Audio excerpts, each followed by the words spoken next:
them again, just so they build some of those exciting ideas about science. And same thing with math. We kind of, if you will, lure the girls into the math. I know that a lot of folks, myself included, got the message that math is hard or math is boring, and it doesn't have to be. So we'll do games and activities, and then afterwards, when the girls are saying, "Wow, that was fun," we'll say, "That was math, by the way. You know, you were good at that." So specifically the kinds of activities we do are things like challenging the girls to build the tallest tower they can out of marshmallows and toothpicks. And in so doing, we don't necessarily tell them, okay, this is your schematic to make your bridge. They have to explore on their own, and they get to have fun with it, and they discover along the way that some shapes are more stable than others, and then you can start relating that to the real world. And we expand the program then by going out into the community and seeing some real world relations for the girls too, since it doesn't make much sense to do everything just in a bubble. We take them to campuses, we meet women in science and engineering fields, so the girls can make a connection that what they're doing, you know, with their toothpicks can translate to something that could be a career for them later. Right. How about in the technology field? Yeah, in the technology field, computers obviously are a very obvious piece of technology that we do offer. Computer program classes for the girls, like web page design and digital animation, that we actually have a partnership with Lowell Telecommunications Corporation to help teach some of those skills with the girls. Also with digital video, the girls have actually entered a couple contests lately where they've taken video with digital cameras and done the editing themselves.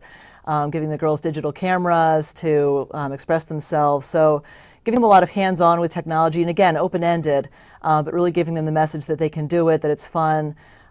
Kids are less intimidated by computers, I think, than many of us adults that didn't have them when we were young. So the fear of computers isn't really there, but the breadth of knowledge of how to use them, and the engineering aspect there is something, too, that girls often haven't delved into. Maybe they've been actively discouraged, maybe they just haven't been encouraged, but actually how to go into a computer and put it together, and what the different parts are, and some of that more engineering level of it. We try to give them that experience as well.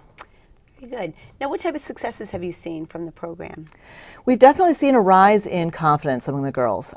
We've certainly had girls, we've done some pre and post testing and surveying, and also just the anecdotal evidence that instructors have gathered has shown that quite a few girls do start out with that idea that math is not fun, and if we call an activity math something, initially the girls might not even try to go to it in the first place. So we might call it Explorers Club or something like that. And the girls will start off with a very narrow idea of what math and science are. And it's not their fault, it's just what they've been exposed to. One sort of assessment of the girls' opinion that we've done is called Draw a Scientist, where we just give the girls paper and pencil and say, draw a scientist, and then see what they do, and then we talk about it. And more often than not, the results are men in white lab coats, and that's kind of all they've thought of it. Well, you know, are you aware that could be a marine biologist? You know, why do you draw men and not women? Why are they wearing lab coats? And then you can start talking about all the different ways that science can really manifest itself.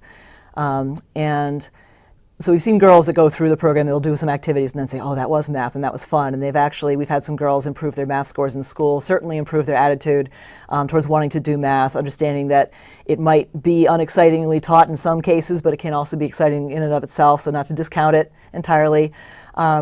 We've had some girls expand their list of what they want to be when they grow up to include plastics engineering, dental technology. I can thank the university and Middlesex Community College for that. And we've taken the girls to campuses, and they've just seen more opportunities there.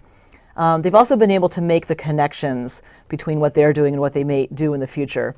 And one example I like to give of that is we had a little topic of the day, which was, can girls build houses? And can boys, there's some other thing that boys could do. And some of the girls were saying, no, I don't think girls can build houses. I think that's a boy thing. And a month later, we went through an activity where we had a new desk, a kit for one of the offices, and we had the girls put it together. They followed the schematic, and they put it together, and they did it just fine. And one of the girls in that activity then made the connection. So he said, wait a minute, if I can build a desk, I could build a house. So that kind of evidence is nice to see. It would be really nice to be able to track the girls as they get older, and I honestly don't know how many have gone on to careers in science and engineering, but we've seen evidence that the girls at least have broadened their scope of what they might consider doing in the future. Would you say you capture a certain age group of girls, or is it 6 It's and really up? across the age, and we make sure that our activities are age appropriate. So with younger girls, you may have very rudimentary kinds of activities, and with the older girls, they might get a little bit more technically intricate, but you're still going for the same basic core experience, that of exploration, of having fun, of sharing the experience, of building on their own discoveries, their own mistakes. And that happens at any age level. Certainly the older girls get, and the older anybody gets, the more ingrained any opinion gets as well. And studies have shown with girls, especially in the middle school years, when they go to adolescence, that's where their self-esteem plummets, that's when they start doing worse in school. So I think it certainly helps to catch girls around that age or before, but I don't think it's ever too early or too late to pick up a screwdriver for the first time. Exactly. Now, what do you see for the future in closing the gender gap in sciences and mathematics? Girls Incorporated. It certainly is changing, and I know that girls and women, there are a lot of areas where there used to be much less representation than there is now, sports being a very obvious one, the sciences as well. More girls are going for some of the biological sciences, especially in college, and I'm seeing a gradual increase in the number of engineers and math students, but it's still not equitable at all. And it's not, I don't think it's necessary that every single girl go on to be an engineer, but we just want them to feel that that's an option for them. So what I am seeing sort of coming down the pike, both for Girls Incorporated and for other institutions that are working on closing the gender gap, is more development of gender-focused programs, of developing computer programs, games that are more geared towards girls, but that end up with the same amount of computer use, the same kinds of skill buildings. So I think there's just a little bit more mindfulness of that, perhaps, nationally and educationally. I think there's a little bit more targeting of the girls. So hopefully they'll close that gap gradually. How do the girls get involved with Girls Incorporated? Well, we have a sign-up process. The parents sign them up. Girls have heard about us through flyers, through word of mouth. There's a lot of different ways that the word gets out. And basically they can enroll in the after-school program, or they can sign up for a specific class and just come, say, once a week for that class. Girls who enroll in the after-school program or the summer program, then all the activities we do are open to them. So there's no extra charge for any of the special classes.